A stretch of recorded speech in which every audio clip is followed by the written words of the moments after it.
What is going on YouTube? It's your boy Dollar Mike back at it again with another video. You guys already know what the deal is. Got more content for you, and today's no different, of course. Either way, in today's video, we're going to be talking about the harsh reality, or just the reality, to be honest, the reality of dividend investing. I myself have a dividend portfolio, and I've been advocating for a dividend portfolio on my channel for pretty much ever since I made my original Robinhood portfolio. Now, I have multiple investment portfolios, but dividends in particular strike people for multiple different reasons, but mostly because of passive income. So we're going to talk about that today. We're going to talk about the reality of it, because it's not just a whole pipe dream that people think of what it is when they think of a dividend portfolio, because you collect passive income, all that good stuff. But regardless, we're going to talk about all of that in today's video. So let's not waste any more time. Let's get right into the video. Let's go.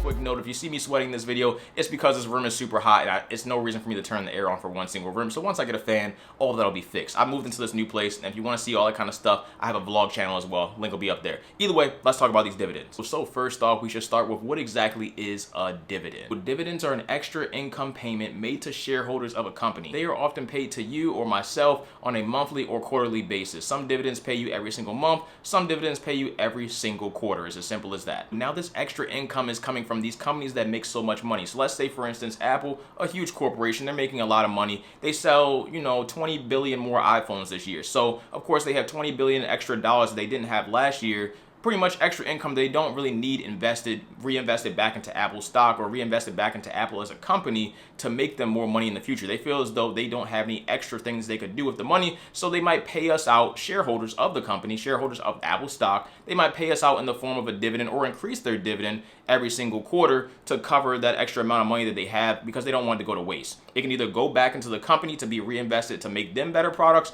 or it can go straight to the shareholders. It's personally their choice. So that is one reason the company may start paying dividends, or they may increase their dividends, but they also just might pay their dividends out just to attract new investors. Some people simply invest in certain companies just because they pay a nice hefty dividend to them every single month or every single quarter. And to give you a perfect example of that, people were heavily invested into AT&T stock because it paid around a 7% dividend yield every single year on AT&T stock if you held the actual stock. They simply cut that dividend after they did a whole merger. This all happened last year. I made a video talking about it. It'll be linked up there. But they cut their dividend by about 50%, and plenty of people like myself actually sold AT&T stock. I simply held AT&T stock just because they were paying a decent dividend, or a really good dividend, and it was consistent. There was no issues with it. They didn't fluctuate at all. It was simple passive income that I knew I was getting, that I didn't have to do any work on my part for. So it was a great thing to be invested into. But since they cut it, a lot of people sold the stock for that reason, because they were holding it for just that reason, and that's simply that. Now, if you guys have seen some of my previous videos where I go over my full portfolio, that's actually my full portfolio right there behind me. It's probably blurred out because of the camera. But if you guys have seen my previous portfolio videos, and you guys would know I have a dividend and investing portfolio, a dividend and growth portfolio on my Robinhood app, on the Robinhood platform. I have other portfolios, but the dividend investing one is pretty much my most fun portfolio. It's the one I post to you and show you guys off all the time, because I just do the most trades in there. So fun enough. Either way, in that dividend investing portfolio, I have a little bit over $1,000 in passive income that I receive from my dividend and growth stocks every single year. That's going to continue to increase the more money I put into these dividend stocks. Now, plenty of people actually begin their investing journey through dividend stocks or dividend investing simply because it provides them that passive income that you don't have to do anything else. Once you buy the underlying stock, you don't have to do anything else on your part, and you'll get paid those dividends every single month, every single quarter, or once a year when it comes to certain particular stocks. You'll collect that passive income as long as the company keeps paying their dividend. And some companies out here, like Dividend Kings and Dividend Aristocrats have been paying dividends consistently for over 25 years. Dividend Kings have been paying dividends consistently for over 50 years, and also increasing both as time goes on. If you invest in companies like that, then I'm sure those companies will continue to pay dividends for the next 20, 30, or even 50 to 100 years from now. So you can collect passive income essentially for the rest of your life. And that's a great thing, and that's why people stick with dividend investing, and people generally just like it. On top of that, dividends give you a couple of options. You can do what I just mentioned before, where you just get a dividend, have that be passive income for you. You take that money out and do whatever you want to do with that money, or you can have the dividends get reinvested back into the underlying stock to make you even more money on the next dividend payout, which is going to get reinvested, to make you even more money on that next one, which is going to get reinvested again. And you can see where this is going from here. It's going to be a whole compounding effect. It's a snowball effect. Eventually, you'll have a huge lump sum of money in one single single underlying stock or multiple stocks if you invest in multiple stocks. And overall, that's just going to make you more money in the future, especially if the company does well in growth and they continue to increase their dividend. Long term, this is a great strategy. Now, what's really the problem when it comes to dividend investing? As I mentioned before, I'm getting about $1,000 in passive income, a little bit over it, every single year in passive income just from my Robinhood portfolio right now. That Robinhood portfolio right now is sitting somewhere between $35,000, $36,000. The market's changing every day, but about $35,000, $36,000. The average person doesn't really just have $35,000, $36,000 just sitting around to go and put into stocks. And even if they did have that money to go and just put into stocks, because I didn't have that money just to go and put in stocks, I built my portfolio up from $2,000 all the way up to the 36 it's at right now. But if you did have $35,000, $36,000 just to go put into dividend stocks, then you can expect maybe around, at most, I would say about $1,500 every single year in passive income. Now, you investing $35,000, $36,000 to get $1,500 every single year, is that really going to cover any of your major bills? Absolutely not, because rent here where I'm staying at right now is well over $2,000 every single month. And on top of that, I still have every other bill to take care of. So it's not easy, and it's just not a viable option. So what do you have to do? Obviously, you have to invest more. Now, personally, I want to reach a point where I can pretty much cover all my expenses through my simple dividend income. Every other ounce of income I receive will just be pretty much fun money. If I can have all my expenses covered with just dividend income, then that'd be great. Right now, all my expenses are about $2,500, $2,600 every single month. And to cover that, I would need roughly in a portfolio value of about $1 million.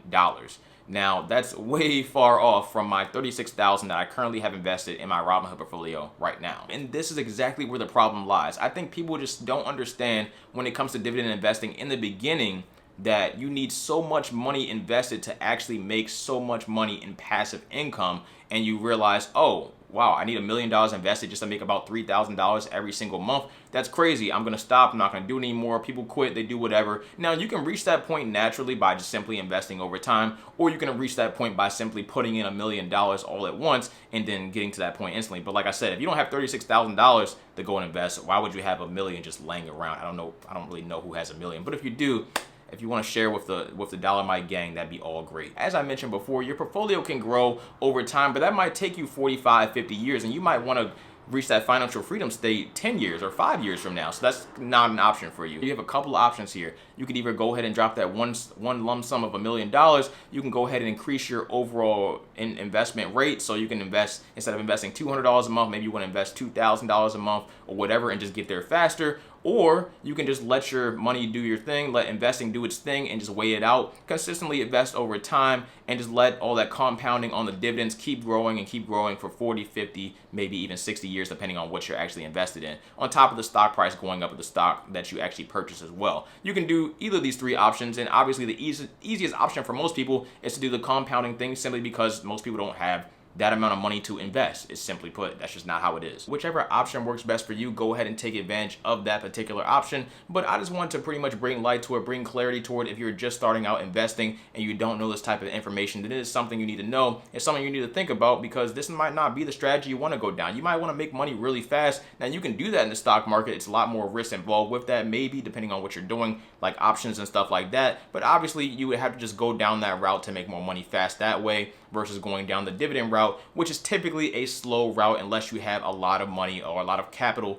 to invest in up front. So like me, I'm gonna keep doing my thing. Right now, I'm investing about $200 every single week into my Robinhood portfolio, and then I still invest in all my other portfolios as well. But my Robinhood, like I said, is the most fun, so I'm gonna be invested in that for the long term. For $200 every single week goes into that. So overall, we'll get there when we get there, but I'm not in any rush. If I run into any lump sums of money, of course, I'm going to drop it in there and increase that dividend income, because I want to reach that point of financial freedom just like everyone else does. And still, there are other ways to get there through a dividend investing strategy, like simply investing into super high yielding dividends, but that also comes with a lot more risk. When you invest into super high yield dividends, maybe like 10, 12, 15, 20% dividend yields, something crazy like that, it's nothing wrong with that if you know what you're doing and if you find a company that's actually going to consistently pay that out. But 9 times out of 10, that's usually not the case. Most of the dividends companies that's going to pay you out a dividend, a solid dividend, a consistent dividend, one you have to worry about that will always pay you out, is probably around 1 to 5% at most. Obviously, there are companies that are going to pay you 6% consistently, 7% consistently, maybe 8, 9, 10%. But it's just more risk with those particular companies. And like I always mention in my dividend videos, pretty much, if you invest into a high yield dividend stock, it's pretty much called a dividend yield trap. So if you invest into a high yield dividend stock, you can make a lot of money every single month, every single quarter maybe, but then the stock could completely cut their dividends. The stock could completely tank, and you lose all your capital that you invested into that particular stock, which might not cut well for you, because if you lose all the capital that you invested into that stock and you're making dividend from that stock, then you would have likely lost more in actual capital than you would have ever made in dividend income. So it's definitely something to take care of. And I made a full-blown video showing you how to invest in dividend stocks, which dividend stocks to pick. I talk about dividend stocks on the channel all the time, and I got a whole step-by-step on how to start your own dividend portfolio. The link will be right up there. So make sure you guys check that video out. It's a great video. It's like 25 minutes, but it's well worth your time. It's all free on YouTube, of course. So there you guys go. Just more content for you if you're asking for it. But so lastly, I just made a quick pros and cons list of dividend investing for you guys. So I just want to go over that real quick for you,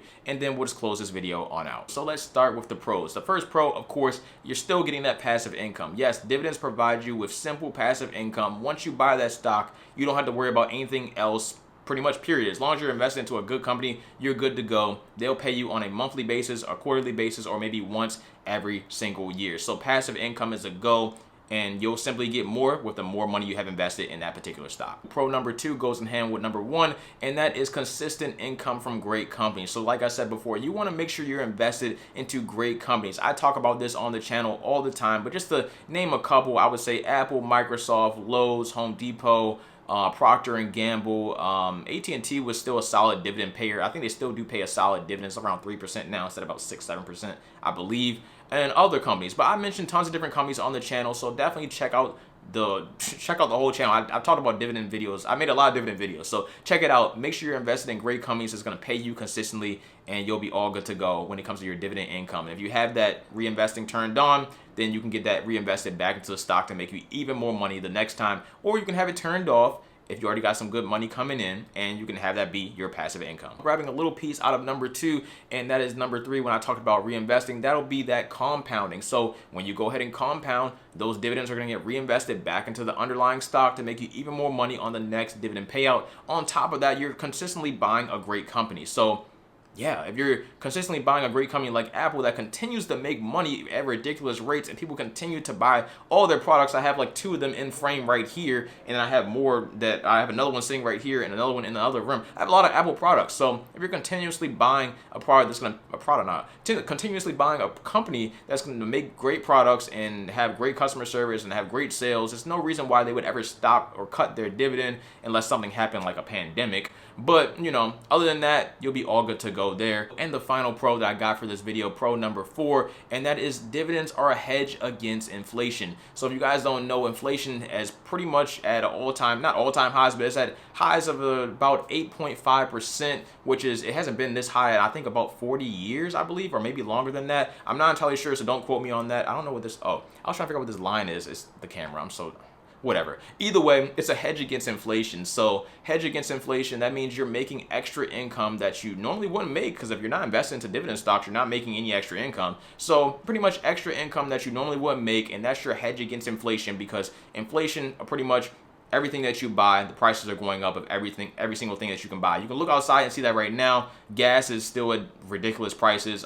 Just basic things from the store, ridiculous prices. Things are still sold out. A used car is basically impossible to find under $10,000, at least like a decent one that I like personally. I don't need a new car. I'm just saying in general. Used cars, new cars, everything's up. It's just that simple. That's exactly what inflation is. The things that you normally buy, you're buying them for 8.5% more right now, which is absolutely ridiculous. And hopefully our administration can do something about that. We'll see how that plays out. But regardless, that's all the pros, and that is a hedge against inflation. So that's the 4 pros for you I got for this video. Now let's get into some cons, and then we'll be all good to go. Con number 1 is less potential gains. What I mean by that, less potential gains, I'm pretty much saying that when you're invested into a dividend stock, these stocks might not go up like a Tesla might go up. Tesla doesn't pay any dividends, but Tesla stock has soared over the past couple of years, and you could have made a lot of money off Tesla stock like myself if you were invested into Tesla stock. But if you were solely if you solely pretty much just want to invest in dividend stocks, then you wouldn't buy Tesla at all because they don't pay a dividend. So you're missing out on huge gains by not investing in certain companies that don't pay a dividend stock. And, you know, that's just an opportunity for you that you possibly miss. You don't know, you'll never know, but I mean, you can do your research. And that's why in my portfolio in particular, my portfolio is a dividend and growth portfolio. So I invest in growth stocks and I also invest in dividend stocks that pretty much cover me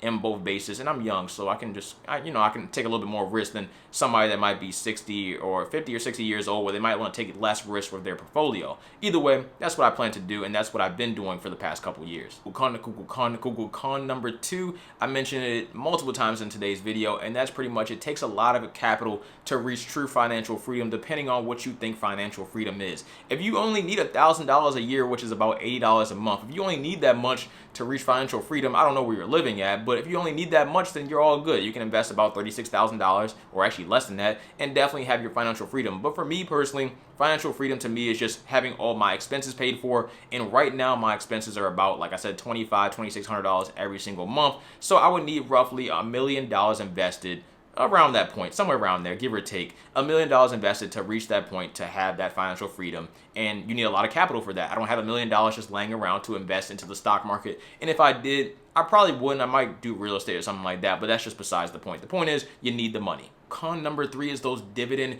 yield traps. Like I mentioned before, if a dividend stock is paying 14% yield and they're paying that out every single month, sure, it's possible. I've had dividend stocks that's paid me around that every single month, and they've consistently done that for some time now, or even more than that. I've seen people get paid out, I've seen people get paid out like 20% every single month on some dividend stocks, and they've taken a huge risk with their money with that. That's perfectly fine. I don't know if I'm really open to that much risk, and if I do want to do that, then I might only invest like $1,000 or $2,000. I'm not going to put $36,000 into a company that's going to pay you or pay me a super high yield dividend, and then they end up just going bankrupt, or the stock crashes, or they cut the dividend completely, and then guess what? I'm out of the dividends that they're not paying anymore because they're broke, and I'm also out of a lot of money if the stock ends up just plummeting one day. And this has happened plenty of times. So what I'm saying is, if you want to go ahead and invest in those high yield dividend stocks, go ahead, just do your own research, be safe, and use your own risk evaluation for it. If you don't want to risk all your money, then don't. Con number 4,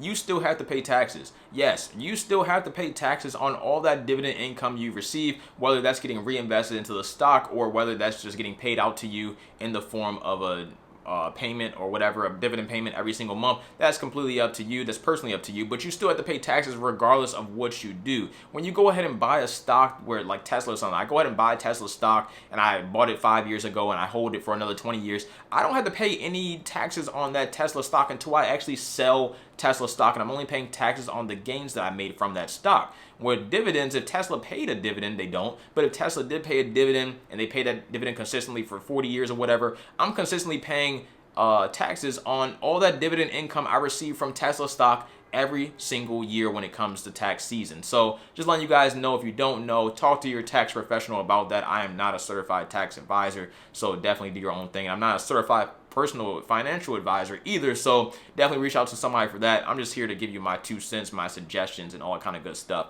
And lastly, con number 5. I didn't really mention it before. I kind of alluded to it, but I didn't really just say it outright. And dividends can be cut immediately. So like I just said, dividends can be cut at any given time. Anything can happen to a company, like a pandemic. Like I mentioned, when the pandemic happened, a lot of companies cut their dividends. Not all companies, but a lot of companies cut their dividends because they lost a lot of money, because they're not making a lot of money anymore. A perfect example of that is Disney. Disney used to pay a dividend consistently, and they just consistently don't now because they're trying to make up for all the money they lost from the Disney parks being closed and other things over the past couple years. So yeah, there you guys go. That's some pros, that's some cons. That's the harsh reality of dividend investing, or just the reality of it in general. So if you like this video, definitely hit it with a like button. Definitely subscribe to see more content like this. I got plenty more coming for you guys. I got the vlog channel is already live. The second channel is linked right up there. It's a lifestyle channel. I do all kinds of stuff on there, or I plan to do all kinds of stuff on there. Vlog just went up like yesterday, so definitely check that out. On top of that, what else I got? You know, you guys take care of yourselves. I don't want to make this video go on as longer than it really needs to be. So you guys take care of yourselves. Stay safe. Stay hydrated. I really do appreciate all the support. We are at 16,400 subscribers right now. I appreciate all the support. Me taking breaks, coming back, because I got a lot going on in life right now. So I appreciate it all. I'm out. Stay safe. Stay hydrated. Got to get something to drink. You got to stay hydrated. Get that water. Woof. Dollar Mike. Peace. I'll see you in the next video.